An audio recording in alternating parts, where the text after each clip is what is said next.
Force का work done आप निकाल रहे हो, वो फोर्स जिस बिंदु पे लगा है उस बिंदु का डिस्प्लेसमेंट कितना हुआ है, ये होता है भाई साहब यहां पर। बात समझ में आ रही है? सपोज ये रॉड था, मैंने बोला मैंने कितना फोर्स लगाया, मैंने इसको यहां से ऐसे पकड़ लिया, तो मैंने बोला find the work done by me, work done by me, work done by me, मेरे इस हाथों ने जो फोर्स लगाया उसका कितना वर्क डन होगा इस सिचुएशन में। तो आप बोलोगे आपने फोर्स तो लगाया है, हम एग्री कर रहे हैं, आपने फोर्स तो लगाया, लेकिन जिस जगह फोर्स लगाया है उस बंदे का कोई भी डिस्प्लेसमेंट नहीं है, इसका मतलब आपका वर्क डन क्या हो जाएगा, 0 हो जाएगा।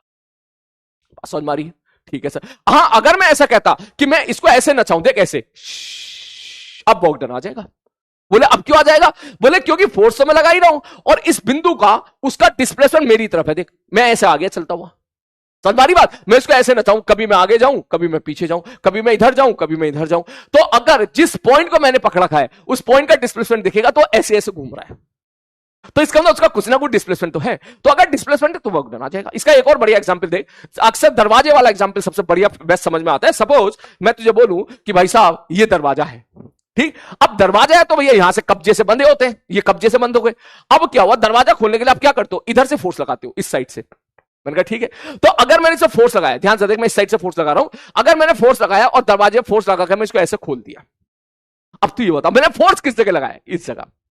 मैंने इस एक्सिस से एल डिस्टेंस दूरी पर फोर्स लगाया, तो जिस पॉइंट पर फोर्स लगाया है इस पॉइंट का डिस्प्लेसमेंट कुछ और है, L√2 है।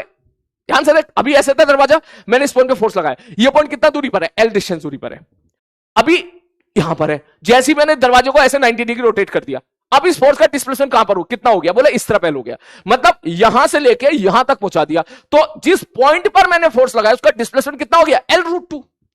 लेकिन सेंटर ऑफ मास यहां पर था और सेंटर ऑफ मास ऐसे घूम के यहीं पहुंचा है, तो सेंटर ऑफ मास का डिस्प्लेसमेंट कुछ और है, जिस पॉइंट पर मैंने फोर्स लगाया उसका डिस्प्लेसमेंट कुछ और है।